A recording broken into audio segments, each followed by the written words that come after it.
दुर्वासा ऋषि एक पौराणिक तथा हिंदुओं के एक महान ऋषि थे जो अपने अधिक क्रोध के कारण जाने जाते हैं। वह महादेव शंकर के अंश से आविर्भूत हुए थे। दुर्वासा ऋषि सतयुग, द्वापर एवं त्रेता इन तीनों युगों के एक प्रसिद्ध सिद्ध योगी महर्षि थे। दुर्वासा ऋषि के अंदर अकारण ही कभी कभी भयंकर क्रोध आ जाता था।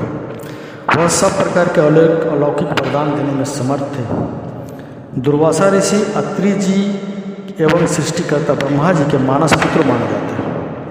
अत्रि जी और उनकी पत्नी अनुसुईया जी की पतिव्रता धर्म की परीक्षा लेने के लिए ब्रह्मा, विष्णु और महेश तीनों ही पत्नियों के अनुरोध पर वे चित्रकूट स्थित आश्रम में शिशु के रूप में वहां उपस्थित हुए। वहां विष्णु दत्तात्रेय के रूप में, महेश दुर्वासा के रूप में और ब्रह्मा जी चंद्रमा के रूप में उपस्थित हुए। यह कथा सतयुग के आरंभ से ही कही जा रही है, जिसमें बाद में तीनों पत्नियों ने अनुरोध किया।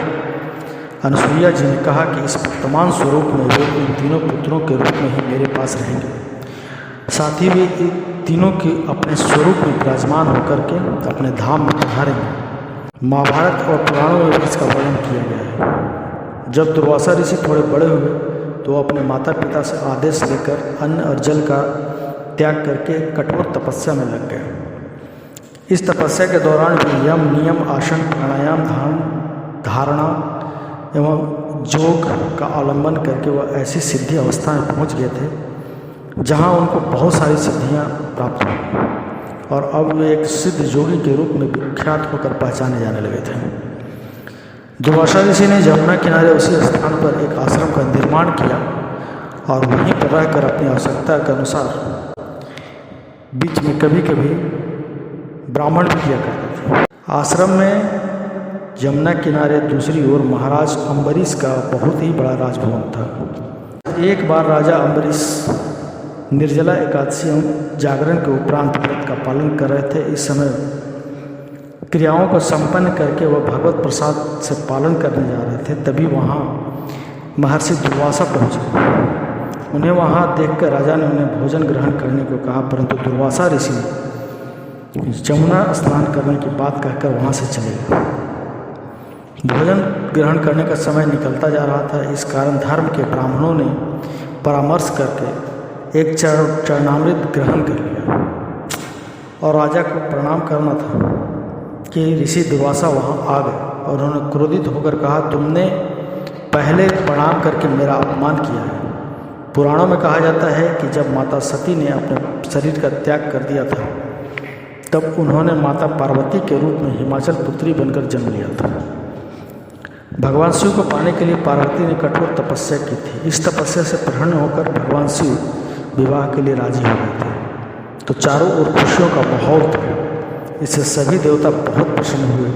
भगवान शिव के विवाह की तैयारी जोरों शोरों से होने लगी। कैलाश पर्वत पर जब सभी देवता शिव के विवाह के उत्सव मना रहे थे तभी वहाँ दुर्वासा ऋषि अपनी माता अनुसुईया के साथ पहुँच गए। उन्हें देखकर नारद मुनि ने दुर्वासा ऋषि से कहा, मुनि श्रेष्ठ, क्या आप अपनी माता को छोड़कर वापस चले जाएंगे?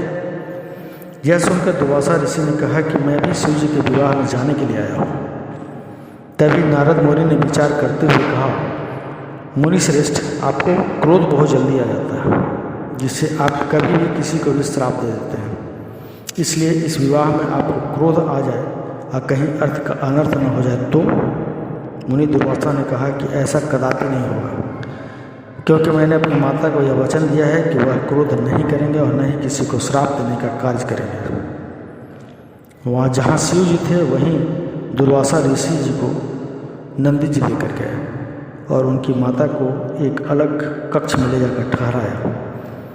नंदी दुर्वासा ऋषि को वहाँ ले गए जहाँ सभी देवतागण और शिवगण नाचगण मस्ती मजाक कर रहे थे।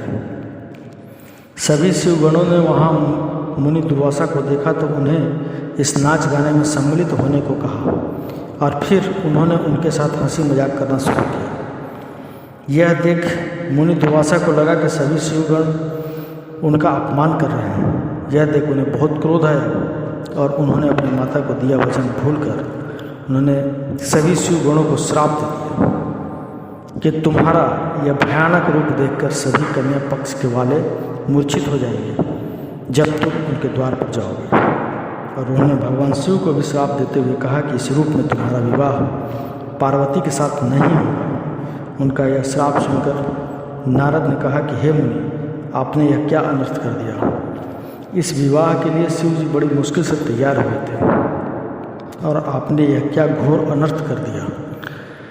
इस श्राप से वहाँ उपस्थित सभी शिवगण बहुत चिंतित हुए कि अब क्या होगा, क्योंकि इस विवाह के लिए बड़ी मुश्किल से शिव जी को उनकी समाधि से जगाया गया था। अगर शिव जी दोबारा समाधि में लगाने लगे तो पता नहीं वह कितने युगों बाद अपना ध्यान तोड़ेंगे। यह सुनकर दुर्वासा ऋषि ने अपने दुखी मन से सोचा कि मैंने यह कैसा अनर्थ कर दिया। मैंने तो अपनी माता को वचन दिया था कि मैं क्रोध नहीं करूँगा और न ही किसी को श्राप दूँगा। मेरे हिसाब से अब चारों ओर सन्नाटा ही सन्नाटा फैल गया। तभी वहाँ भगवान विष्णु प्रकट हुए और बोले कि हे मुनि श्रेष्ठ, आप तनिक भी संकोच न करें। शिव और पार्वती का विवाह होना तो विधि के विधान में पहले से ही तय है। तो मित्रों, हमारा ये प्रयास आपको कैसा लगा कमेंट करके ज़रूर बताएं। वीडियो को लाइक कर दें, चैनल को सब्सक्राइब करके बेल आइकन दबाना न भूलें।